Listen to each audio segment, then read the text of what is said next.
It's Brian and Pam. Happy New Year. Hey, Happy New Year, Pam Landry. Mind if I sit down in this chair over here? Please do. Make yourself comfortable. Whoa. That's the new 2020 studio chair. It's very nice. Good. Yes. It's First episode of 2020, Brian Smith. Is that real wood? It is. Very comfortable. It's our first episode of 2020. Did you just say that? I did. Yeah, you're right. As Barbara Walters would say, 2020. 2020. Welcome to 2020. 2020. And breaking news, just as we are about to start here, Pam Landry, you told me that the state of Connecticut is thinking of changing our exit signs on the highways. Correct. We're going to talk about that later? Sure. All right. It's, Brian, just to make it clear, it's a national thing. It's not just Connecticut. It's a governor. Right. That's where the tolls are going. So they're going to change the exit signs in the highway. Yeah, we'll talk about that Does later. anybody else know about this? I don't know. You It didn't was, just- it was in the news. You didn't just make this up, did No, you? I didn't. All right. Okay. Promise. All right. So the exit numbers are changing. When? Tonight? Tomorrow. Okay. Over the next 10 years. Yeah, it's going to be phased in as signs start to deteriorate. They will replace Sure them. they will. And the exit numbers, it's like what they did with 395. If you've been down that road, they've changed the exit numbers, and then it'll say, like, used to be exit 77. Oh, yeah. I've been down that road before. But it's to reflect the mileage in between I see. exits. They're going to phase it in. Phase it in. I don't care if they knock me over the head with it or phase it in. I don't like it, Pam. Phase this. Brian, we're up to episode number 29. Oh, yeah. What? We could start naming... we could start at number 1 if you want, like the exits. Like the exits. What are they changing those? All right, this is episode 29. Used to be number 1. That's right. No, it's episode 1, used to be 29. This is 1/2020. And our email address, that has not changed. Oh, thank goodness. It is icecreamsodact@gmail.com. You know, we live in the land of steady habits. Nobody's going to like this new changing thing. You can't change the exits on Connecticut people. It's something new to be outraged about. Oh, I'm going to boycott. Just tell me who. So, yes, our email address is icecreamsodact@gmail.com. And you can find these lovely episodes Where? on YouTube. Oh, Just go to YouTube and search this channel, which is Ice Cream Soda CT, all one word. Very easy to remember, makes you hungry. It makes you gain weight just thinking about it. And when you click on that, all one word, Ice Cream Soda CT, you'll come to our channel. subscribe to the channel, too, because it is free. It's what? Free. Oh, that's a mistake. Like the best things in life, Brian. Yeah, that's a big mistake. So weather hasn't been too bad, at least along the shoreline. Have they changed that too? I mean, it's like spring. Well- You can make a big sign that says, "Welcome to spring. Used to be winter." There's no such thing as climate change. Oh, some sun and near 40 for Wednesday. Thursday will be sunny, but Brian Smith, cold. Temperatures will top out only around 35. You can see that's still above freezing. Man, that's Cold. still warm. But wait, temperatures will rebound Friday, and over the weekend, we could get close to 60 degrees on Saturday, It's crazy. although there'll be showers both weekend days. Last week, when it was up into the 50s, people at my beach were playing volleyball. I had to yell out the window, too. I shook my fist and said, "Can't you kids sleep? Get off my volleyball court. Get off my sand." But it is. It's very spring-like for January. This is the coldest time of the year, historically, and we've got temperatures in the 50s. We'll see what's ahead for us in February. So, coming up on the program today, Brian Smith, we have some special guests. We do. Aren't they all special? They are special. They're all special. If you They're want to be all a guest, gold members. if you want to be a guest on our show, email us. You can be special, too. Yes, if you have an event, email us. A special event from special guests. And that email address, icecreamsodact@gmail.com. Well, we'll be talking to Sue Griffiths. She's the director of the North Haven Library. They've got some things going on over there that are special, including a puzzle-off this coming weekend. A little competition at the library. We have John Triana from the New Haven Bird Club on Saturday's Bird Walk in Brentford. Karen Kreiner is with a group out of Hamden, the Another Octave Women's Chorus, and they'll be performing this week. And Karen Tracy from the Stratford Animal Rescue Society on Saturday's adoption event there. It's all coming up. All those conversations this week in music history, celebrity birthdays. Celebrity birthdays! And that song. It's all coming up right here on the Smith and Landry Podcast, Not a Podcast. It's a podcast, not a podcast. Oh, that sounds so great. That's the Cheshire Voice, led by Laurie Fine out of Cheshire. They are fantastic. And it is. So give them a call if you want to learn how to sing or sing with a group. The Cheshire Voice. Cheshire. Cheshire Voice. The Cheshire Voice with Laurie Fine there. They sound fine, don't they? That's great. That's a great name. Laurie Fine out of Cheshire. Cheshire. All right, it's time for celebrity birthdays. It is. Yes. Do we have that hit song that goes along with it? Oh! Celebrity birthdays! Ladies and gentlemen, Taylor Swift. Where? Singing that song. It sounds great in stereo, too. So we have celebrity birthdays here on the Smith and Landry Podcast, Not a Podcast. So I hear. All right. Every one of these is verified. That's right. And we'll start with a celebrity who has a birthday this week. Wow, no kidding. From Saturday Night Live, very funny lady, comedian Kate McKinnon turns 36. Singer Mary Jane Blige is 49. Singer Dave Matthews, 53. Katie Couric, 63. Howard Stern turns 66. And Pat Benatar is 67 this week. You're kidding me. No, and she's up for the Rock and Roll Hall of Fame, as is the Dave Matthews Band. Rush Limbaugh turns 68. Crystal Gale is 69. Half of Steely Dan. Donald Fagen turns 72. The half that's still alive. Yeah, that's true, yes.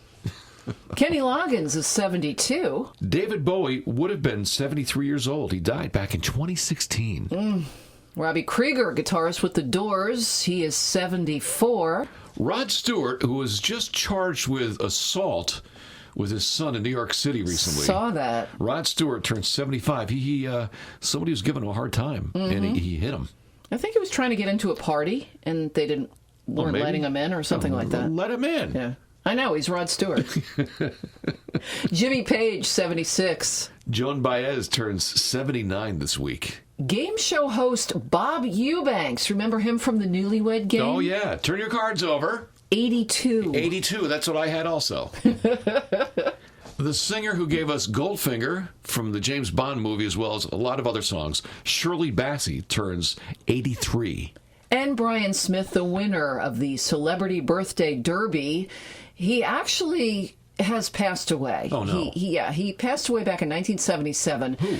But absolutely worth mentioning, Elvis Aaron Presley would have been 85 this week. Elvis would have been 85. Elvis, 85. Now we go from the celebrity birthdays, one of the famous parts of this podcast, not a podcast, to our other big part of the podcast. This Week in Music History. Oh, yeah, that's right. This Week in Music History. Did I get that right? You got that right. Okay, good. Yes. All was right. Was that you singing that? No. Okay. It was Taylor Swift. Taylor Swift. I thought so. #1 on the charts. Somewhere. Shall I start? In hell, perhaps. We'll start out by setting the calendar back to 1958. Can we do that? La, la, la, la. Danny and the Juniors, La, la, this la. week in 1958, had their #1 hit, At the Hop. Let's go to the hop. Now, baby. Now let's go to 1964. Before your hosts try to sing anything else. Louie Louie by the Kingsmen was the #1 song on the U.S. Cashbox Music Chart this week. Song loaded with obscenities. In 1964. Yeah, well, depends on who was listening to it. Well, there was a story that the FBI tried That's to slow right. it down and Oh, yeah. figure out what words were in there. Yep. 1964 also, it was Ring of Fire, The Best of Johnny Cash, was the first #1 album when Billboard magazine started their country album chart.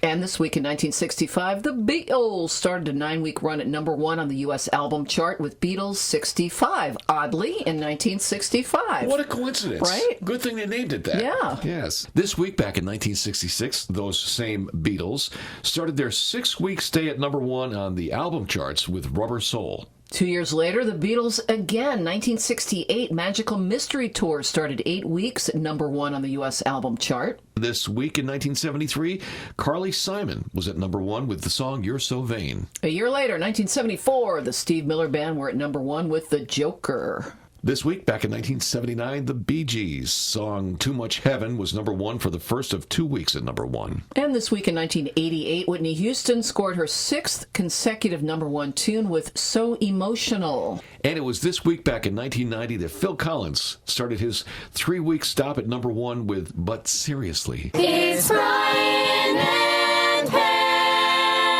There they are again, the Cheshire Voice Singers. A Thing of Beauty, Yes. the Cheshire Voice Singers. The Cheshire. Cheshire Voice Singers.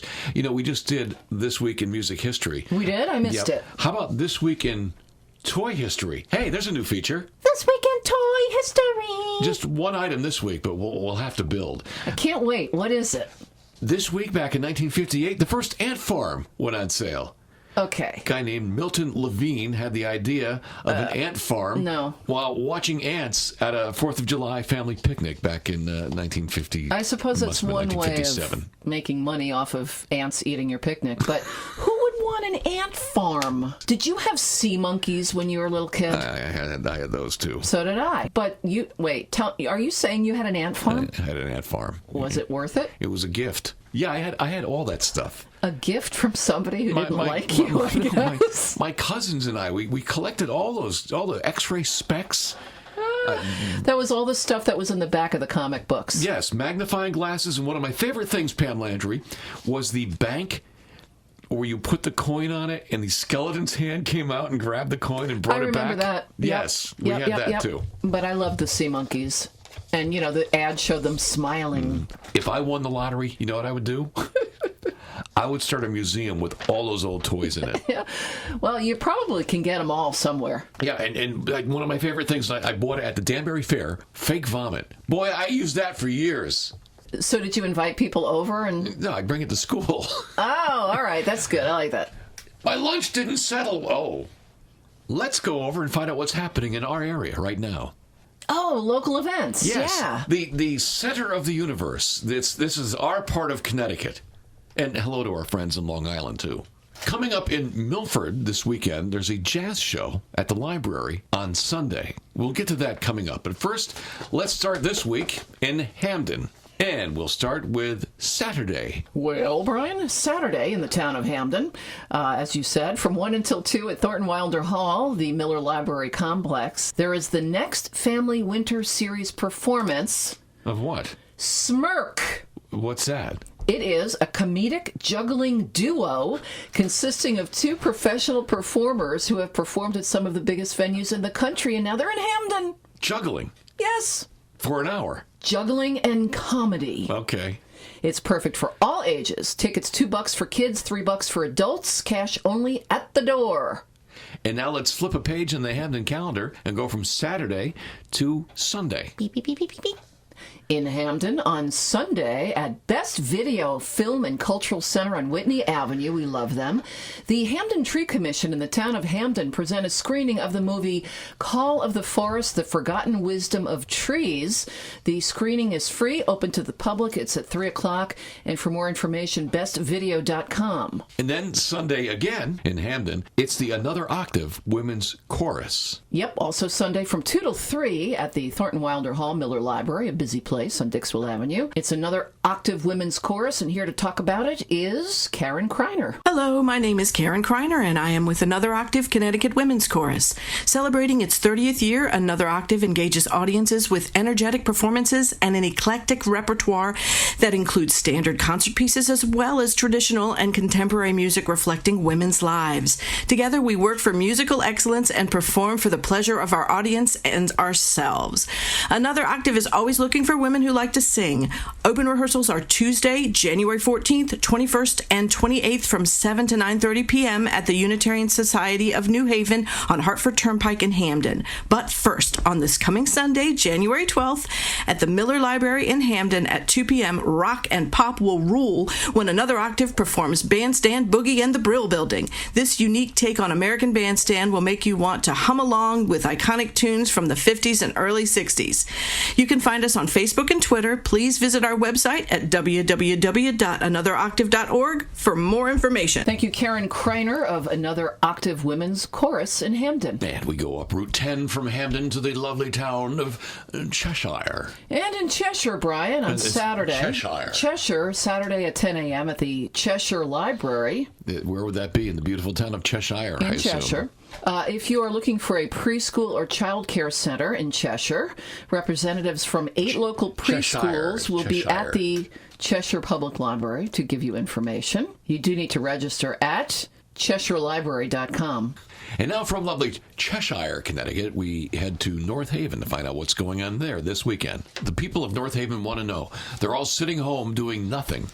Well, good, because now we've got something for you in North Haven. It's just not right. They should be sitting home doing nothing. Halfway Home Rescue of North Haven has 2 adoption events this weekend if you're looking for a new pet. Saturday's event will actually be at the New Haven Cat Cafe on Whaley Avenue in New Haven from 11 till 2. You need to call the cafe to make a reservation. Sunday's event is at PetSmart on Universal Drive in North Haven from 11 till 3. And there you have something to do, North Haven. Even if you don't want him to adopt, just go look at the dogs and cats. That's not all. There's more to do in North Haven, Brian Smith. Like what? Like something at the library? Yes, exactly. Saturday morning, there is a puzzle-off contest, among other things going on at North Haven Library. And to tell us more, it is Susan Griffiths, the director of the North Haven Library.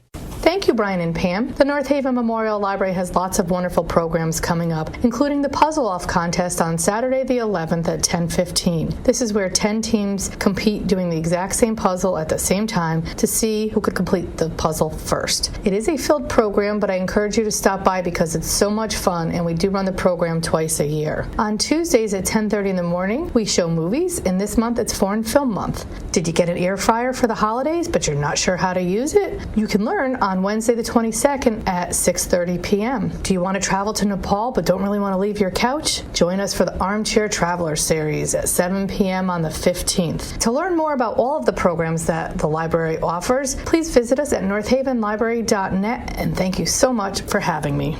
Thank you. That is Susan Griffiths. She is the director of the North Haven Library. And I've been to that puzzle off before. Everybody does the same puzzle. Yeah, it's a contest. Yep, but they don't know what the puzzle is. The puzzle is unveiled to everybody at the same time. It's a big secret. Jigsaw puzzle, yeah, it's right? a big I love secret jigsaw puzzle. puzzles. That's great. They're fun. It's going to be a lot of fun. It's this Saturday at the North Haven Public Library. From North Haven, now let's go out to the shoreline, the beautiful Connecticut shoreline, and find out what's happening for the people in Guilford. Well, Brian, Friday night there's a benefit for the Sarah Foundation in Guilford. It's a night of laughs. Comedians Ray Harrington and Rob Ryan will be co-headliners at this event. It's at East Creek Landing on South Union Street in Guilford. Buffet dinner included in the ticket price, food provided by the marketplace, and beer from a variety of local craft breweries. Wine will also be served, cash bar.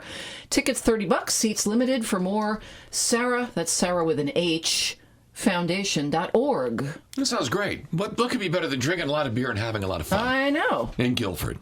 From Guilford, let's head down Route 1, or I-95, to Brantford. Brantford, keeping it on the shoreline, Saturday morning from 8 until 10.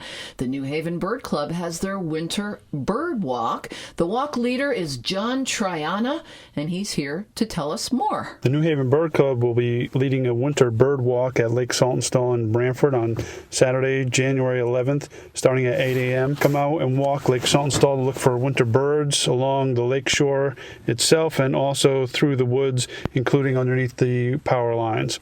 Meet at the parking lot at 100 Hosley Avenue in Brantford. This is about halfway between Brushy Plain Road and Route 1. John Triana, who will be the walk leader for the New Haven Bird Club Winter Bird Walk, meet at 100 Hosley Avenue in Brantford.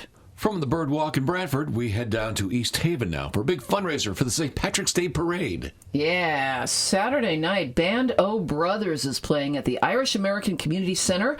That's 9 Venice Place in East Haven from 7 till 11. Doors open at 6. Band starts at 7. And the suggested donation is $10. That is payable at the door cash bar. Bring your own snacks, and the proceeds benefit the Greater New Haven St. Patrick's Day Parade.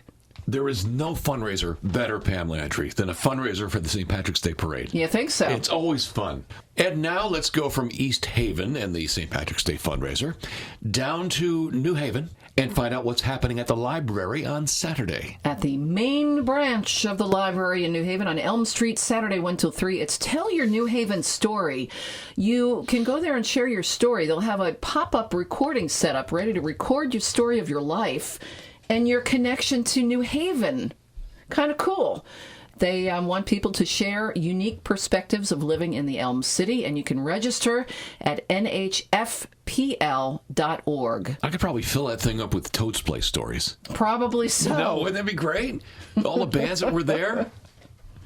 All right, and also Saturday in New Haven, we've got something else going on with the Knights of Columbus. The Knights of Columbus on State Street, Saturday from 2 to 3. Brian Smith, a demonstration of Italian cheesemaking. Ooh. By Carmine Durante and Master Cheesemaker. There's a title. I'm not sure if I'm pronouncing this name correctly. Gesher Zianelli of Hamden-based Luizzi Cheese Company. Oh, that's a great place to go for food. Not just Yum. cheese. That's a great place to go for all kinds of food. The presentation will focus on cheese dishes traditionally used during Italian Christmas celebrations. That's very nice. Now I'm hungry listening to this podcast, not a podcast. And the event, by the way, is held in conjunction with the Knights of Columbus Museum's Christmas in Europe exhibition that features 80 nativity scenes from across the European continent. The show continues through the 2nd of February. Free admission and parking, open to the public. Find out how to make cheese. Anytime I can learn something and eat at the same time, that's a great thing. That's a win-win. We have a pet event happening in Stratford. We'll talk about that coming up right after we talk about Milford this weekend. Big jazz concert happening at the library. Yeah, the library will be open Sunday only for this special event. Sunday from 2 till 3, a special concert at the Milford Library with the Bob Kolb Quartet, seasoned musicians offering up some cool jazz. And we have that pet event happening in Stratford this weekend. We do, at the Stratford Animal Control, also the Stratford Animal Rescue Society. They're in the same building. Saturday from 10 till 2, an adoption event and a boutique to benefit animals. And here to talk about it, Karen Tracy from the Stratford Animal Rescue Society. Hello, everybody. This Saturday, January 11th at 10 a.m. is Stratford Animal Control's first adoption event of 2020. Ezra and Penelope are waiting there for their forever family. They're 2 great dogs. We have some other dogs for you to meet, as well as a couple of cats. So we hope to see you Saturday down at 225 Beacon Point Road at 10 a.m. See you soon. Thank you, Karen Tracy from the Stratford Animal Rescue Society. Their website is stratfordanimalrescue.org. And now, Pam Landry, it's time. Yes, Brian Smith? It's time for a look at What's it time for? This Week in Food. This Week in Food! Thank you. I love that song. It's a great song. They need a raise. I know. We got to pay those people more to sing that. yeah. All those people, yes. It's time for This Week in Food. And now we go to our correspondents for This Week in Food, Pam Landry. And Brian Smith. Thank you, Pam Landry. And first, let's take a look at Krispy Kreme. Don't mind if I do. Krispy Kreme is coming out with a new product this week. 4 of them, as a matter of fact. All right, hit me. Mini donuts. Mini. That's right. They're taking their 4 classic donuts, the 4 classic Krispy Kreme donuts, and they're making them smaller size. So you can eat more. Exactly. So you feel like you're actually eating healthy Exactly. when you're eating Krispy Kreme donuts. The 4 donuts that will be miniaturized are the original glazed, chocolate ice glazed, chocolate iced with sprinkles, and strawberry iced donuts with sprinkles. And I believe the last Krispy Kreme open is out at Mohegan Sun. Oh, yeah. I know exactly where it is. I was just there last week, and people were lined up to get inside. And you know, it's funny. People look like they're guilty when they're waiting in line there. It's like, I'm just kind of hanging out here. Oh, look, I'm in line to get donuts. Mini donuts. It's the best. I love it. It's It like is. the mini cupcakes. You can eat 5, and it feels like, you're sinful. And it's making me hungry right now thinking about it. Well, we go from Krispy Kreme to Wendy's. This little fact for you. It was this week back in 1984 that Wendy's started their campaign, if you remember this, Where's the Beef? Where's the beef? Who was the woman who played the Where's the Beef lady? Clara Peller. Clara Peller, yes. And Brian Smith, she was 81 years old when she did the Wendy's ad campaign. Not a bad way to make some retirement money. Where's the beef? We have some songs from this week in history, Pam Landry. Songs that reflect food. Songs that reflect food. Yes, and this week we reflect back to this week in 1972. American Pie from Don McLean was number 1 on the charts. And here's another one, Brian. 1969 this week. I heard it through the grapevine. Marvin Gaye's version was number 1. And back in this week in 1980, speaking of food, Escape, the Pina Colada song was number 1 from Rupert Holmes. Hate that song. Yeah, I know. That's more drinking than it is eating. Hate that song. You can eat the pineapple, I suppose. And Pam Landry, a couple of things happening this week around the country this week in food. The big Lafayette, Colorado Quaker Oatmeal Festival is happening. And that's a big health food festival, but not so healthy, but a lot more fun. This week from the 9th till the 11th of January in Breckenridge, Colorado, Pam Landry. Yes. It's the annual Big Beers, Belgians, and Barley Wine Festival. I love big beers, I cannot lie.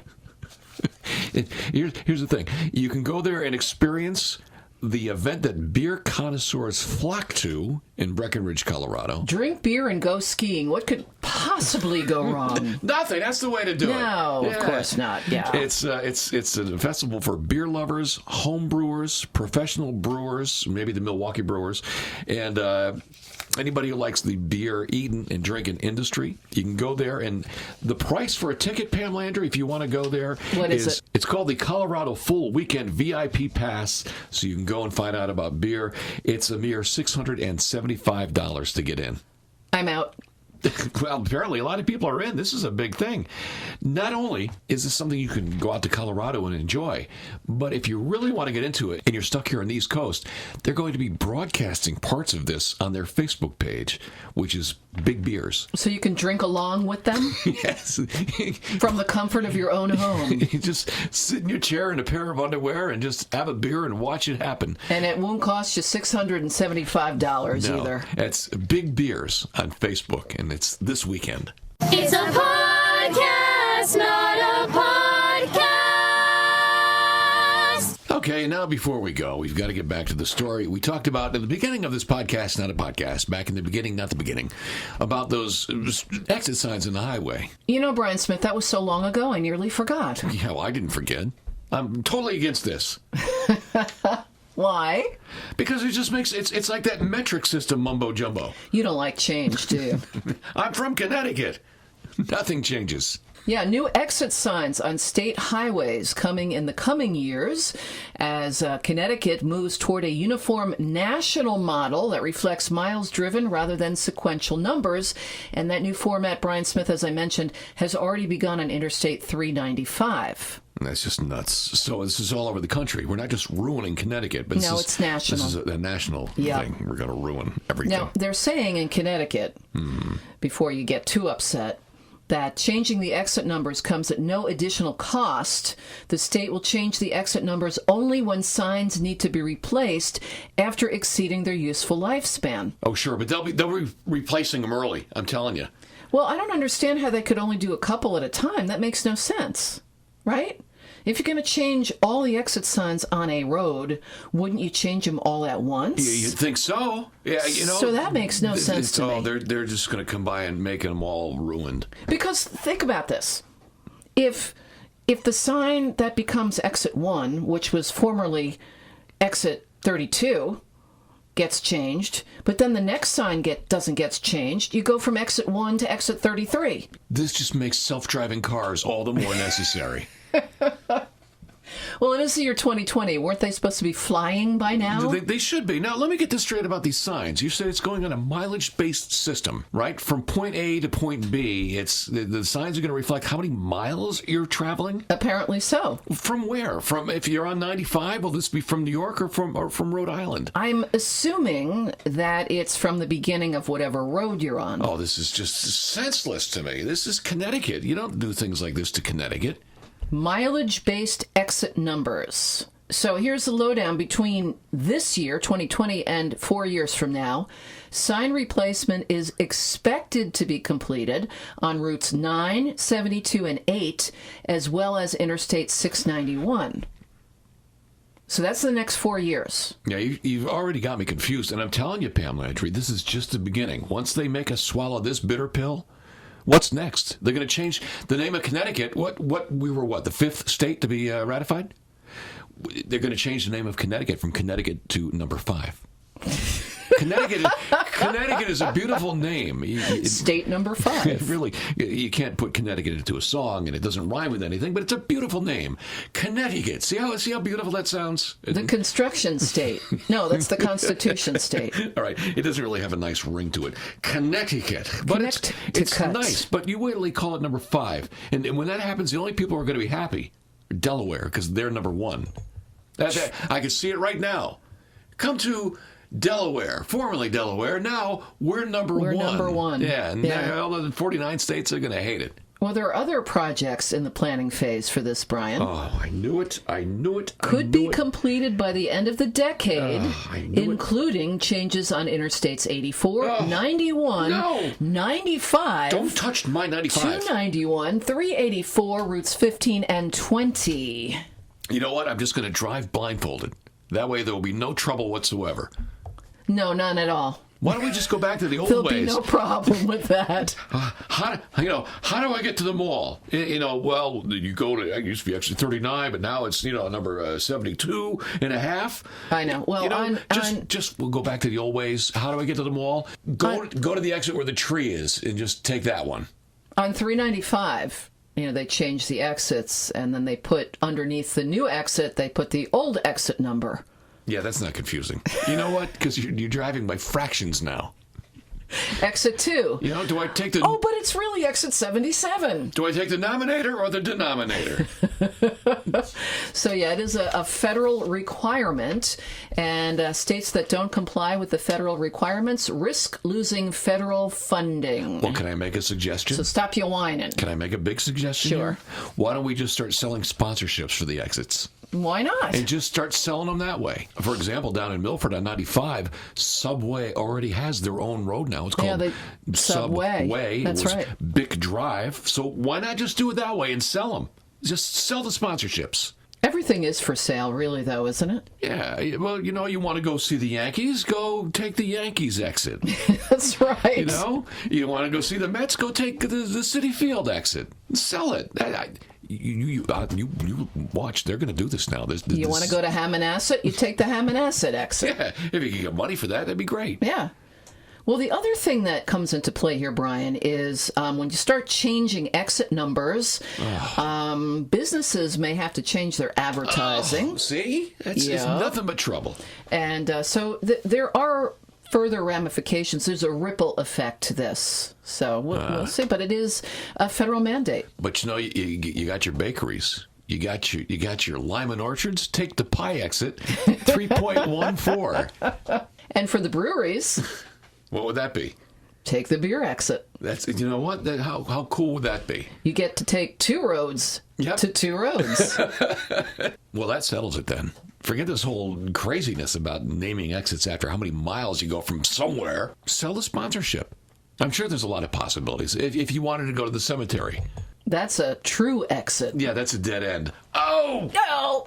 How about an exit sponsored by the Smith & Landry Podcast, Not a Podcast? That's a great idea. Wait a minute. Sponsored? That means we'd have to spend money on it? Yeah. Oh, boy. That's a problem. But think about it. Where would that exit go, Brian? Where would it go, Pam Landry?